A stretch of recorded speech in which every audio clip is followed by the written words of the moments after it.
think I already said what I'm roasting today. I'm roasting some Sumatra here from Fort Findlay Coffee over in Findlay, Ohio. This is a great coffee. I love it.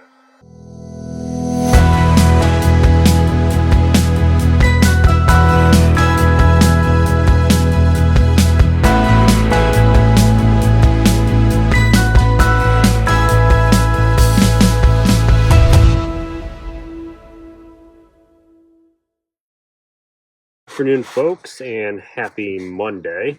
Getting ready to roast some coffee here, and somebody was asking last week how I go about doing it. So today I'm going to show you the process of how I home roast coffee using a popcorn popper here. The first thing that you're going to need is a hot air popcorn popper. I picked this up for $2 at Goodwill. Then you're also going to need what's called a voltage regulator or a transformer. This will allow me to turn the voltage down from 120 coming out of the wall all the way down to a lower voltage. That way I can control the heat, and that way the beans don't burn. So how I do this is I'll just kind of start off by adding a fair amount of beans to it. I believe by volume I've been doing about 2-3 ounces at a time. I don't want to do too much or the beans won't circulate through there. So we'll put what's left in there, and then some more of the Sumatra. This came from Fort Findlay Coffee over in Findlay, Ohio. I love that place. And I think I'm satisfied with that there. All right. And it's also worth noting, too, that as you're roasting, the beans are going to expand in size a little bit. And the beans also lose weight as they are roasting. So we got it all in here right now. I think that's about enough. Maybe a little bit more, actually. Put a little bit more in there. There we go. All right. And then you're going to need a stirring stick. I prefer this. This is a self-defense Aspeton. It works pretty well, but it's got a steel end, and it'll allow me to kind of stir the beans as we're roasting it. So we'll go ahead and kick her on here. Start it off at 70 volts.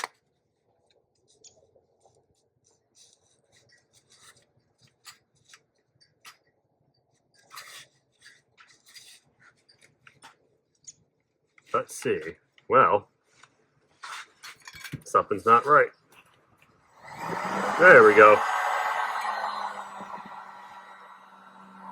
Okay, so we're at 70 volts right now, and so what's going on is the beans are just sitting there. You can kind of see, you know, some of the skins are blowing out, but the beans aren't really moving at all. So when you don't have the fan blowing the beans around, you want to really make sure that you're stirring in here to keep the beans circulating, because the ones in the bottom will obviously just get burnt. So I'm going to kind of stir this around here until the beans heat up.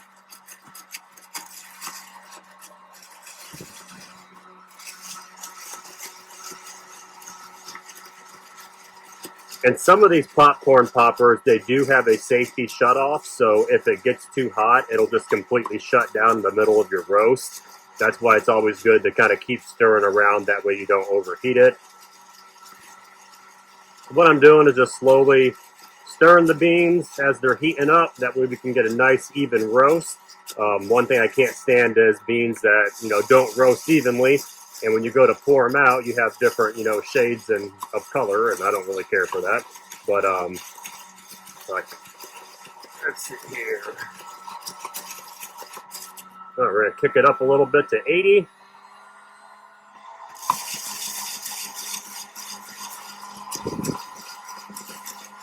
And you'll have to kind of play around with the voltage. There's no really set perfect way to do it. If you've roasted coffee before, you'll know that you have to pay attention to sight and sound. So you're looking at the beans change colors, and also you're listening for first and second crack. Obviously also smell as well.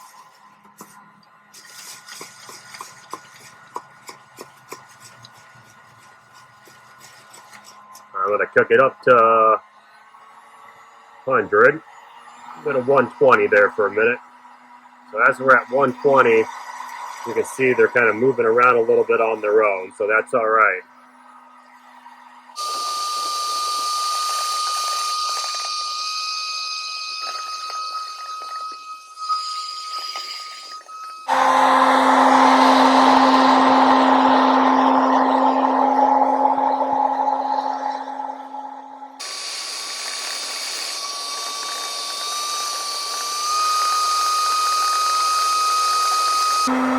So I think we're probably about 2 to 3 minutes away from what's called first crack. So when you're roasting coffee beans, they go through what's called first and second crack. First crack is the beans will start to make a popping sound. Kind of sounds like toothpicks being snapped in half. And then second crack comes around. It's a little bit lighter. It sounds more like Rice Krispie treats, or I'm sorry, Rice Krispie cereal in a bowl, kind of like small popping like that. It takes heat to get to both those cracks, and what I'm aiming for here with this is probably just below second crack. So we're going to pay attention here, and I think I just heard.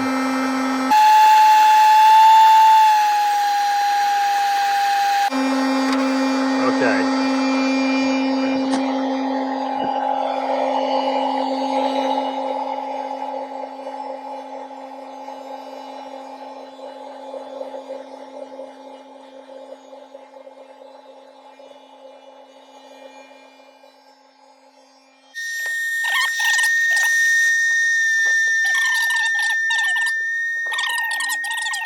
Now I'm going to put the lid back on, and we are going to turn up the heat and get us to just below second crack, or right to it, and then I will dump it out and we will cool.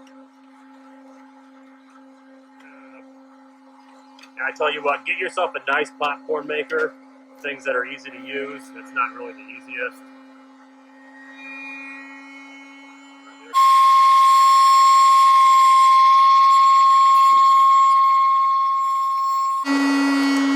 And there is second crack right there.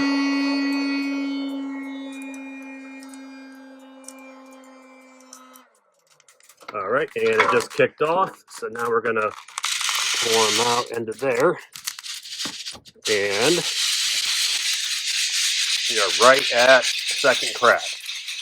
And the popcorn popper overheated at the perfect time there.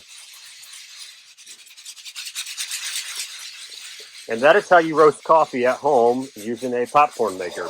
And we just kicked back on, but that's all right. If I wanted to put it back in and get more of an even roast, I could, but I'm not really going for super dark here, so I'm going to kind of just be satisfied with what I have here.